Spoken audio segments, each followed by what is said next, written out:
তো ইতিমধ্যে কিন্তু আমরা জানি যুবসাথী প্রকল্পের ফর্ম প্রত্যেকটা পঞ্চায়েত বা ক্যাম্প থেকে দেওয়া শুরু হয়ে গিয়েছে।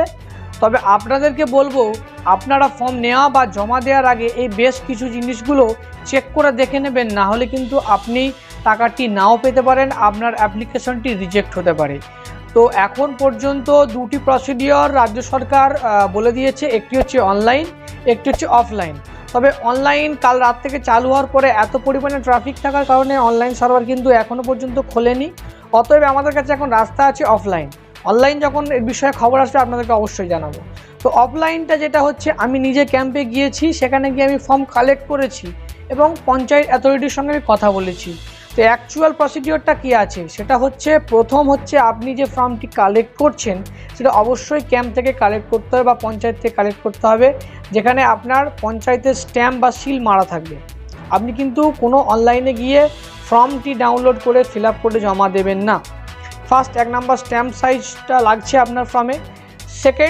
সেকেন্ড যেটি হচ্ছে, আপনার যে ফর্মটি দেওয়া হচ্ছে তাতে কিন্তু একটি আপনার পুরো পঞ্চায়েতের একটি রেজিস্টার মেনটেন করতে হচ্ছে, তার সিরিয়াল নাম্বারটি কিন্তু আপনার অবশ্যই ফর্মে লেখা থাকবে। সিরিয়াল নাম্বার 3 হচ্ছে, দেখবেন আপনার ফর্মেতে আপনাদের স্ক্রিনে দেখাচ্ছি, দেখবেন দুয়ারে সরকার রেজিস্ট্রেশন নম্বর। এই দুয়ারে সরকার রেজিস্ট্রেশন নম্বরটি কিন্তু অবশ্যই লাগবে যদি আপনি অফলাইন ফর্মটি জমা দেন। তো আপনার যদি ফর্ম ফিল আপ করার পরে যদি যখন জমা দিতে যাবেন, অবশ্যই দেখে নেবেন আপনার যে রেজিস্ট্রেশন নাম্বারটি আছে কি না। তারপরে হচ্ছে আপনার মাধ্যমিক বা উচ্চতর যে অ্যাডমিট কার্ডটি আছে তার যে রোল নম্বর সেটা কিন্তু ওই ফর্মের উপরে লিখে দিতে হবে। এই বেশ কয়েক জিনিসগুলো কিন্তু এন্ট্রি করা হচ্ছে অফলাইনে, কেন এটি ভিডিওই যাবে, ওখান থেকে অ্যাপ্রুভাল পেলে তবেই কিন্তু সেটা আমাদের ডিস্ট্রিক্ট লেভেলে যাবে।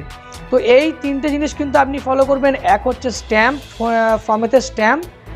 দ্বিতীয় হচ্ছে আপনার ফর্মেতে দুয়ারে সরকার রেজিস্ট্রেশন নম্বর।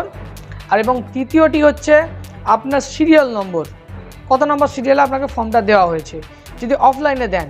তো এই জিনিসগুলো যদি আপনি ফলো না করে জমা দিয়ে দেন, হয়তো আপনার ফর্মটি ক্যান্সেল হতে পারে, আপনি টাকা নাও পেতে পারেন। এবং এই ভিডিওটি সবার সঙ্গে শেয়ার করুন যাতে সবাই এই ইনফরমেশনটি জানতে পারে, না হলে কিন্তু দেখা যাবে যে এই প্রসিডিওর ফলো না করেই ফর্ম জমা দেওয়া হয়েছে এবং সেটি রিজেক্ট হয়ে গেছে। পরবর্তী ভিডিওতে আমরা দেখাবো কিন্তু অনলাইনে কিভাবে অ্যাপ্লাই করে, কারণ অনলাইন কিন্তু অফলাইনের তুলনায় অনেকটা অ্যাকুরেট এবং আপনি নিজে থেকেই আপনার সেলফ ডকুমেন্টসগুলো আপলোড করে ফর্মটি জমা দিতে পারেন।